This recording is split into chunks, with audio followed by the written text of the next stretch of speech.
Welcome to the Femininja Project. I am your host, Cheryl I Love, middle-aged ninja hiding in plain sight, dedicated to restoring human dignity one person at a time and helping you unleash your personal power. Discover that it's possible to look like a woman, act like a lady, move like a ninja, and think like a warrior. And remember, men are always welcome on the Femininja Project.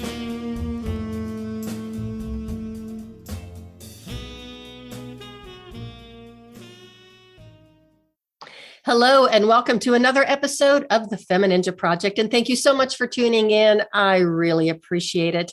And I have a wonderful guest with us today. Her name is Rhonda Bolich-Lampo. She is a wellness and lifestyle coach, a speaker, author, and body reset guide. Her book is titled God Winks and Miracles Happen, a story of love, faith, and hope. Her ebook is titled How to Protect Your Assets, including health, life, and business. Rhonda also has a signature talk titled How to Handle a Detour in Life, where she educates and inspires her audiences to be proactive, to prevent costly mistakes for when life throws you curveballs, because life always does. Rhonda, thank you so much for being here today, and welcome to the show. Thank you for having me, Cheryl. This is going to be a privilege. I'm enjoying it already. Well, I'm excited because we haven't seen each other in so long. And just so the audience knows, we've been friends for quite a few years, I think since like 2013, 12 or 13. 8-9 years. Exactly. Yeah. Mm-hmm. And of course, we haven't seen each other because of life and everything that has gone on lately.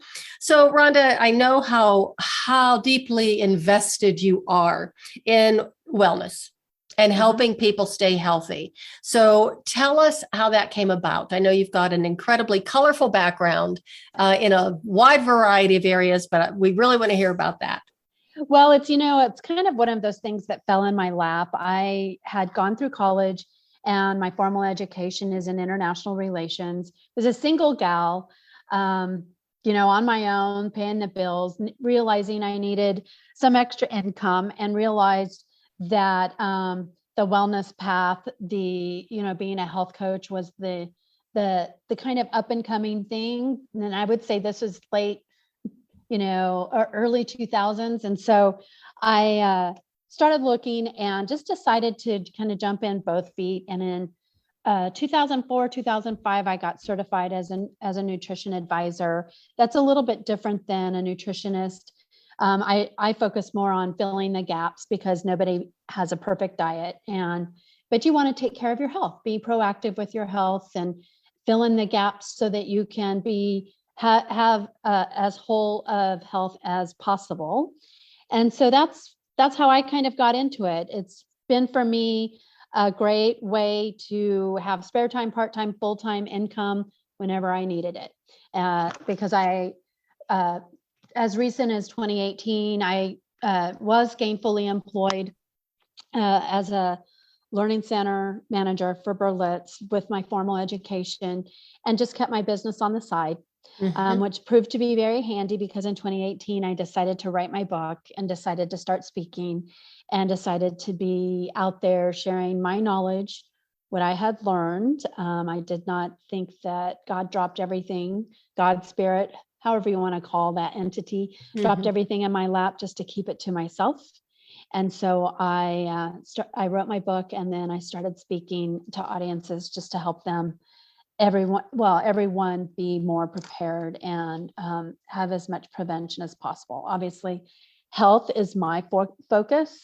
That's where, that's where I'm the expert at, because our health is our number one asset. Most people think, their car or their house or whatever. But I always say, if you don't have your health, you can't enjoy any of those other things in our lives.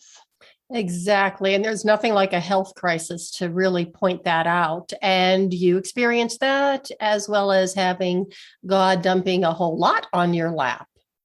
Yes. So prior to pandemic, my husband and I had experienced a brain tumor of his. He was diagnosed with a brain tumor and went through, it's been 6 years ago now.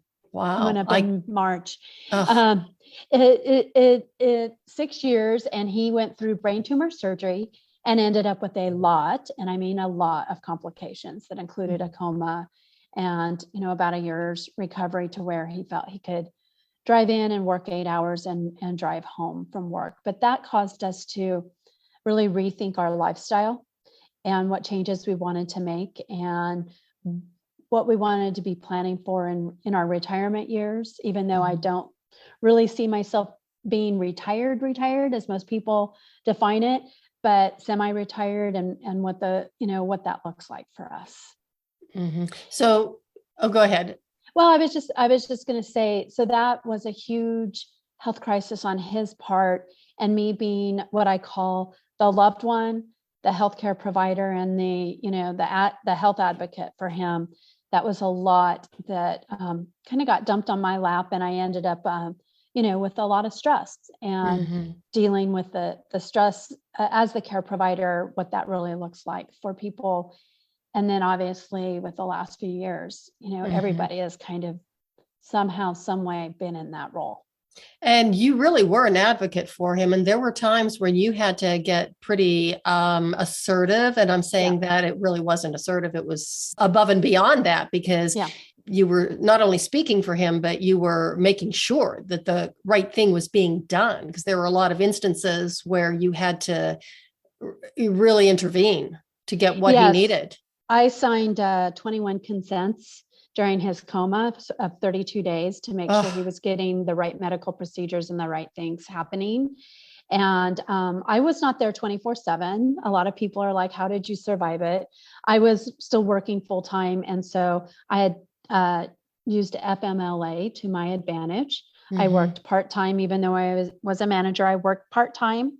And then I went and spent about another 6 hours at the hospital or his rehabs, making sure everything was taken care of. So I was really what you would call thrown in the deep end and sink or swim, and learned a lot about the healthcare system, a lot about, managing your finances, what are you doing to take care of your legal rights? And then obviously taking care of my own health. Because there is that old adage when you were flying, to put the oxygen mask on first so that you can take care of other people. That's so true when you're advocating and being a provider for someone, a loved one, that you've got to take care of yourself first so that you have the energy and the stamina to kind of deal, and the mental fortitude to deal with what you have to deal with. So, yeah. I have to ask, prior to that, did you have much experience in dealing with the medical community in that way when you were having to speak for a loved one? Or this was just a completely different experience and environment for you to function in? No previous experience. Wow. So my husband, Steve, and I had the conversation that there could be some complications. Of course, me being a positive person, I'm like, that won't happen. He came home from his first surgery and was doing great. And then it was, 10 days after that first surgery that everything went south and downhill very quickly in the matter of a couple of hours. He went unresponsive and subsequently into a coma and everything. So I literally learned on the fly with it and followed my gut with a lot of things that I just didn't have knowledge of, and asked a lot of questions. When they told me he had a 2% chance of surviving after a second emergency surgery, I literally said to his neurosurgeons and everybody, this is your area of expertise. You guys can figure it out. That's why we're here. I'm here to make a few decisions and do what I can do, but you guys are empowered to figure it out. And a lot of people are like, oh, how could you say that to neurosurgeons and people? And I'm like, we were all part of a team. It took 14 neurosurgeons to figure out his situation. It was groupthink on their end and stuff. So no, I had no previous experience. The one thing that I would say that helped is that I am a military wife. My husband had been deployed. He had been deployed overseas for several months. And so I knew how to be independent and take care of things and make decisions. But there were still a few things that we hadn't really, what I call, crossed our T's and dotted our I's on. Mm-hmm. And that's what, you really learn. And those are the legal rights. Those are making sure you have your will, and more importantly, your powers of attorney for your durable. So that's your personal business, and then your medical power of attorney so that you can make decisions for that loved one. So we had all of that, but I just didn't know. I didn't remember where they were located. And my husband being in a coma, I couldn't exactly ask him. So I went in front of a judge and took conservatorship and guardianship of my husband to make sure I had all legal powers need be to make any and all decisions. So. And what kind of support did you have for yourself? Do you have family here, close friends? I mean, I know you do have a huge circle of friends. Yeah, so that's very important. That's a good question, Cheryl, because I recommend that people have support groups, support communities. I had 4. So there was my family, my husband's family, and then what I would call friends who were close that knew what was going on. They probably still only got about 25% of the story, because things happen so quickly. You just can't share everything with everyone at all times. And then there was the faith group that was kind of holding us in prayer, and that. So I kept all of those groups up to date with group texts. And then on Facebook, I would post major milestones, a few of them that were really super bad, that I needed all the prayer power as possible. And people were just celebrating. I probably had over 1,000 people watching and knowing what was going on with us, And so I wasn't doing updates every day, but periodically, just so that people could stay in the loop and know what was going on. But and how is Steve now? Steve's awesome. So you go from a 2% chance of surviving to, I would say he's like 90% recovered. And why do I say 90% is just because he's still energy and stamina challenged. They did work on his brainstem. And so when you have work done on your brainstem, that affects, involuntary breathing, all that kind of stuff. And so he's probably as best as he will ever become. But, when you go from 2 to 90%, we'll take it. Yeah, no kidding. He still works, and, we're still active members and contributing members of society. So he's doing great. He gets a little frustrated sometimes with his energy and stamina levels, but, in the grand scheme of things, all is well. Yeah.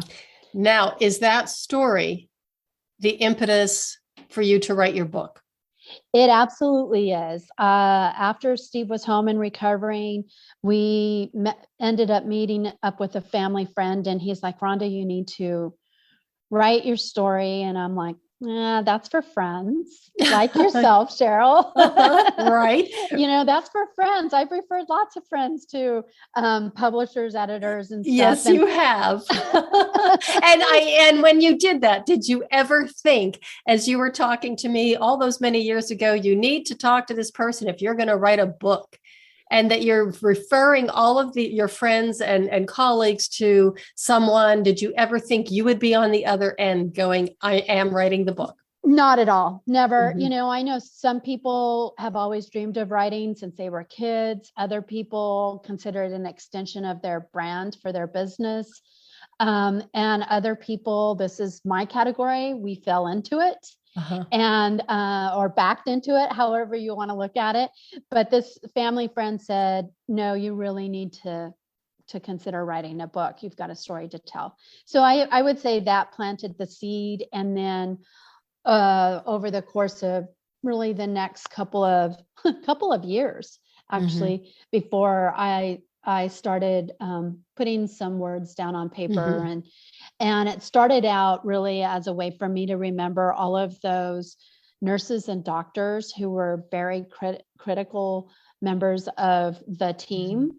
So I wouldn't forget some of those details, because I know as time passes, you start to forget those details. And I've even forgot one of the nurses that Steve would respond to in the coma. And I'm like, oh, his name will come back to me. And it did, and stuff. But I wanted to document all of that. But then it expanded into a book, and it really became our before, during, and after story of how the tumor was found, all of the complications that Steve went through, how he recovered, which, by the way, was in large part due to his health that he had before surgery. So when we're talking about prevention and being proactive, he was very healthy before. He was on no medications before, no major health issues or concerns. His doctor said that helped him for sure recover. And then just making sure he got nutrition back into his body so that his cells and that his body could, gain strength again and everything. So that's kind of, the after part is really how he recovered. And then, our story of just, planning and moving on with life. So all I could think of when you're talking about how you fell into becoming an author, I call it the accidental author. Yes, that's a good term. Definitely. Yeah, because, I'm still, I wouldn't say I'm shy about the fact that I published, but it's just like, it's one pillar of my business, and it's an extension of my business. But I really I don't do a lot of promotion about it. It exists on Amazon, so people can purchase it there and everything. But very definitely an accidental author. And my writing, went very quickly, because mine, much like yours, Cheryl, it's a true story. You just have to put it down on paper. So that's another question I have for you then, because as you were putting it down on paper, did you find that really difficult? Because were you reliving the entire thing, or did you find it therapeutic? Because I find that it can go either way, or a combination of both. It was cathartic and therapeutic. I'll never forget. I was sitting in my home office writing. My husband had gone off to a meeting in the evening, and I literally had tears streaming down my face as I was writing, because I was reliving, post-traumatic stress is very definite a thing. I never in my wildest dreams would have thought I would have gotten it, but I did. And Steve walked into the house and he goes, "Oh my gosh, are you okay?" And I'm like, "I'm fine, But I mean, makeup was all over my face. I was a mess. I was a sniffling mess. And I'm like, I'm actually fine. I don't look it, I don't sound it, but I'm fine. It was very therapeutic and very cathartic. Just over the time of writing it, that it helped process it. Yeah. And then what about the ebook? Did that come after that first book? It did. So the ebook came about from me speaking to audiences. Okay. And then there were a lot of questions at the end. It seemed like, I'll never forget, a 30-minute presentation turned into an hour and a half with one group, because we just kept going on and on and on, and they had questions, and we were just having an open discussion and what about this? And so I started putting my ideas and thoughts down again, because it's really something that people can get from me. You'll have a website that you share with the audience where they can get it. You can get it for free, by the way. And it's really a document where I tell people, if you've ever had a scout in your family, the whole be prepared motto. Right. And that's what it is really designed around, is be prepared. And then anytime there's a major life change, pull out the ebook, because there are boxes to be checked and things to be done. Mm-hmm. It's a working document. Mm-hmm. And pull it out and make sure you've got one more thing you can cross off or one more thing you can work on. Because it can be overwhelming. It can be a lot to think about. That with many of my audiences, the joke has been, well, my parents who are in their 80s think that as soon as they write a will, they're going to die the next day.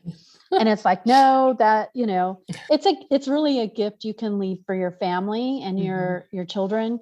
If you have them as to what they need to be doing with your estate and everything. So that's really where the ebook came from, was literally an extension.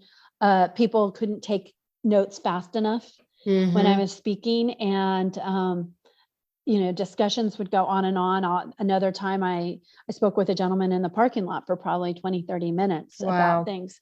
So I just felt that it was necessary to have some form of document that people could get on their own and do on their own, and it would be a follow-up from my speaking engagements. Okay, just two things I wanted to say about that. When you said it can be a gift that you leave your children when you have a will.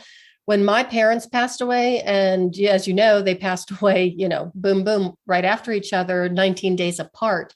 And bless their hearts, my parents were such control freaks, which is really great because it worked out. Not only did we, the will was completely taken care of, they also had their wishes very clearly documented, even up to, who gets the accessories in the bathroom. I mean, it was really that detailed. I mean, you got 5 daughters. I guess you have to really pay attention to that. But it was such a relief because there was absolutely no fighting. It's like, well, this is what they wanted. Okay, there you go. And I really don't. I was the one that got the accessories in the bathroom. I really didn't want to carry them back to Denver in my suitcase. There was a lot to take. So I was able to just gift them to one of my sisters. But so, there was absolutely no question. So no detail is too much when it comes to something like that. Yeah, absolutely. Because, the will is important in that particular instance. But what most people don't think about is the power of attorney, or powers, plural, of attorney, because my husband was in a coma. He had not passed. So it's not like the will kicked in. I had to have the ability to make medical decisions and make decisions for his, what I would call business. So like his student loans, his personal business, a few credit cards and things like that you don't even think of, right. And unless you have those documents, you can't even inquire. It's in the healthcare system, it's called HIPAA. Right. But in the rest of the world, it's just protection of personal information. And that's our nice little doggy in the background. We love dogs here on the Feminine Ninja Project. You know that. I'm such a dogaholic. And, I hear the little beagle bark. It's that very distinct sound. And, to me, it's just music to my ears. So the other thing I wanted to bring up then, just to ask again and reiterate. So this ebook is something that people can get from your website. They could download it from your website? Actually, there is a wellness center that I have. So, so it's bit.ly. So it's bit.ly and then / Rhonda's Wellness Center. So it's just RHONDAS Wellness Center.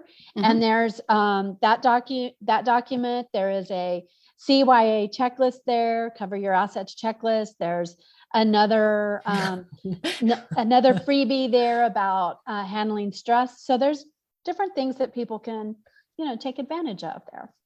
I love that. Cover your assets. That is just absolutely fantastic. And we will have the link and all of your links so people can find you, your social media. All of that will be included in the show notes, the description and everything, so they can find that. Yep. So, and then now in giving your signature talk, I'm really curious, what types of groups do you talk to? Do people contact you and just say, hey, we heard about you, or, is it, well, who do you talk to? Most of them I've been referred to. Most of them I would say are largely women. because women tend to be the caretakers of the family. They're going to be the ones that actually get serious about this, protecting themselves. Most women outlive their husbands, so you need to know where all of this information is, or how to handle it. So usually it's groups of women. I have presented to an online group it was professionals in transition. They were leaving their corporate job, had gotten laid off, or as the terminology is now, they had resigned, and they were in transition, and they were just looking at ways to improve themselves professionally and personally. And so I had the privilege of speaking to them twice. The first time was on the covering your assets. The second one was on stress, because anytime people who are kind of in limbo with careers or income, it can be a very stressful time. So there are those. I've done several podcasts and church groups, you name it. The one group that I previously mentioned that we ended up having just kind of a discussion for about an hour was a business group. And the person who contacted me knew me, invited me, and said, bring 20 copies of your book because everybody will buy. And they did, and stuff. And so I signed their books. And so I just do it, I kind of do 1 to 2 speaking engagements a month, just kind of casual, but, making sure that I'm continuing to get my message out there and supporting people through the process too. I actually have a friend here, I live in Northern Colorado now. Part of our lifestyle change, we moved. I have a friend who went through brain tumor surgery last week. And so it was, for her, it was a cancer reoccurrence. My husband's was not cancer. So, just supporting her, I totally understood the process. I literally reached out to her husband earlier today and said, what do you need? Even if you need a break from the kids or whatever, I can come sit or take you for, coffee, beer, whatever you want to do, because it's very intense. And so it seems to never go away. And it won't go away, but it's been, in addition to what I offer, is that the support and the understanding of people who have kind of been there, done that, and are going through it. So, So just another 2 points I wanted to bring up. First of it, the thought of you signing those books, and it's like, the accidental author signs her books. Yep. What's that feeling like for you? I mean, the first time you actually autographed your own book for somebody. It was, I actually autographed it for a gal who I'd worked with previously, who was my proofreader. And I sent it to her as a gift. And I said, you're my first. And I autograph it with health and happiness. And I spell happiness, HAPPY. And NESS, so that it causes people to stop and think about what does happiness mean to them. And so, it's a neat experience. It very definitely is, to having gone through the process of writing and publishing, and then what does that look like, now? And so I had a fun launch party and just had the fun part of the book finally. Yeah, right. Exactly. I think you definitely deserved it, and you've certainly earned it. So I would encourage anybody who's listening to go to Amazon and look for Rhonda's book. And again, we'll have all of that in the show notes, but you can tell us again at the end of the episode. So one other thing I wanted to ask you, and that was about your move to Northern Colorado, because I know Denver is such a crazy place now. I mean, it's changed. I've lived here now 44 years. And of course, the changes, I know, you kind of need a little bit of I would like to get to a place that's a little bit less crazy. So I was wondering, what is life like for you in that town in Northern Colorado? And did that help with the lifestyle change of being a little bit less hectic and crazy? So yes, and yes. We had those lifestyle discussions. We owned a 2-story home and had decided we wanted to go to a 1-story home. So that was part of that decision. My husband took a job transfer. Since he remained gainfully employed and even got 2 promotions, one promotion when he was in a coma, and the second promotion when he came out and recovered. His HR department was fabulous, I will say. Very, very good friend to both of us to this day. Wow.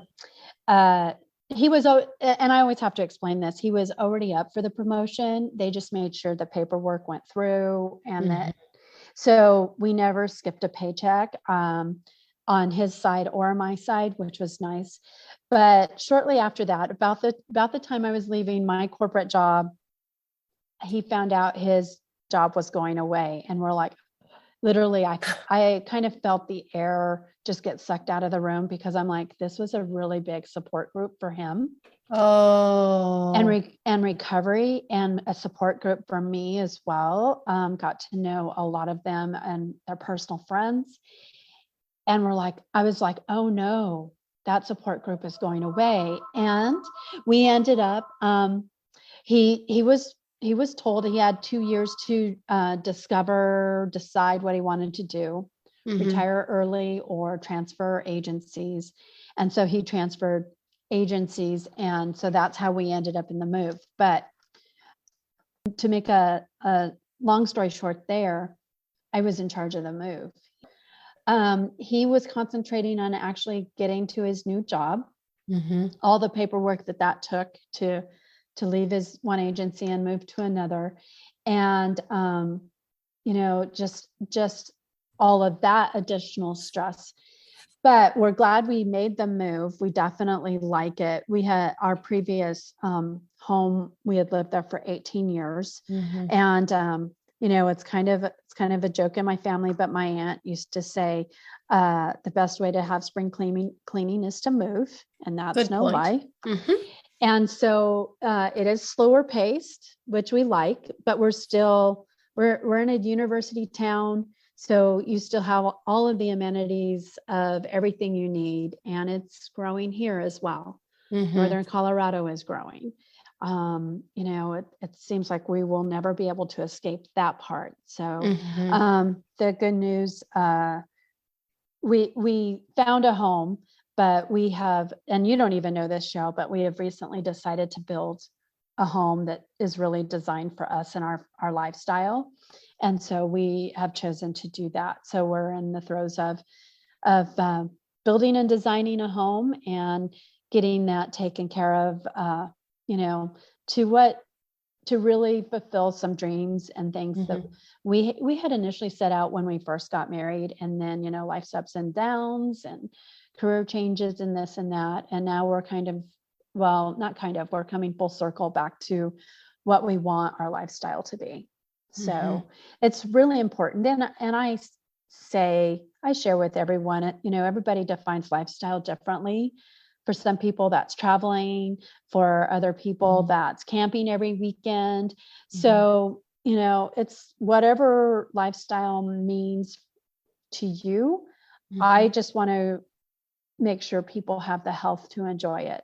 So many times when we get into our older years, there are health concerns, health issues, and people don't enjoy their semi-retirement or their retirement. And that's my biggest priority, is making sure that we can be great examples to anybody whom we know or who sees me on social media, that kind of thing, really sees that, we aren't just preaching, we're practicing what we preach as well.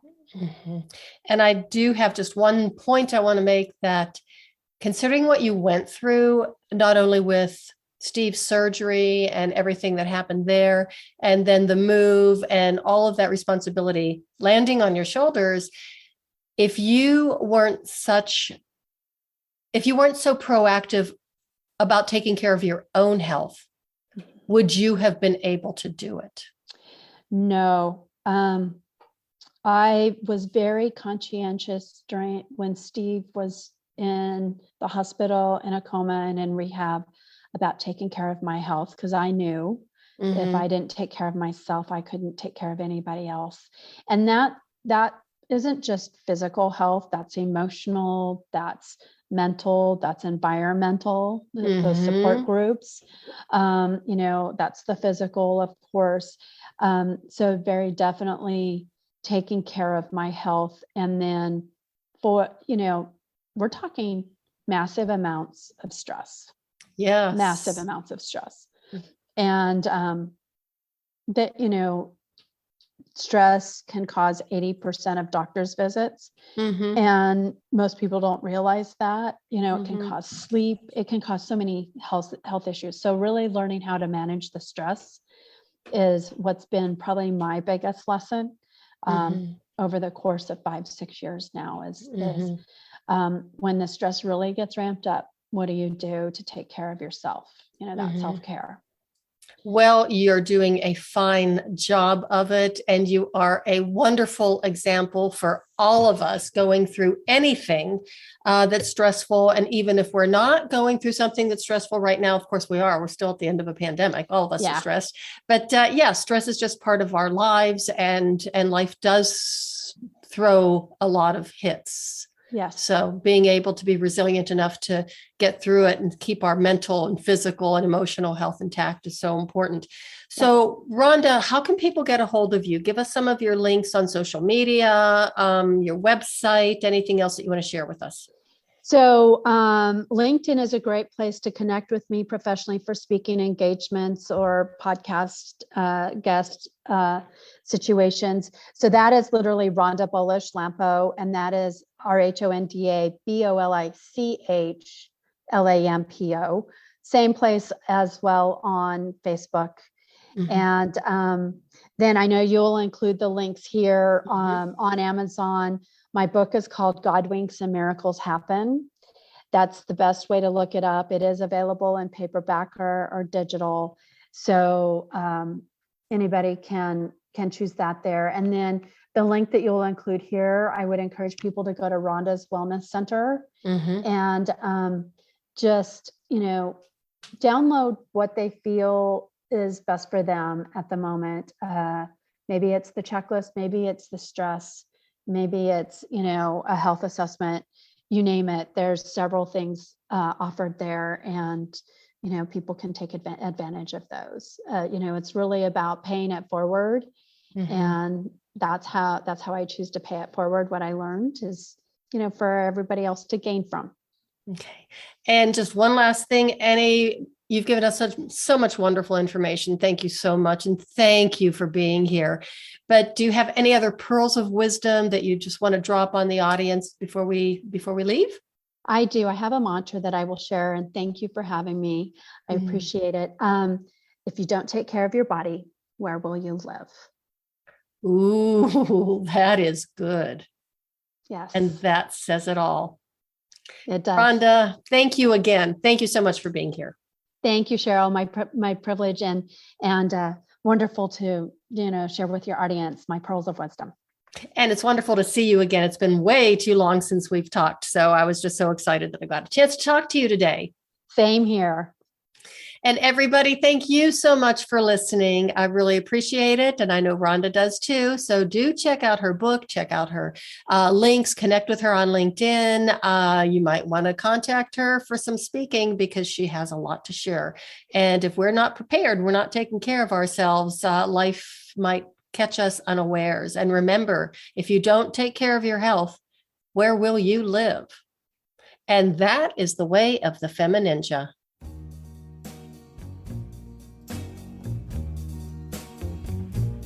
And that's a wrap on another episode of the Femininja Project. Thank you so much for listening. And remember, be safe, be strong, and until next time, bye now.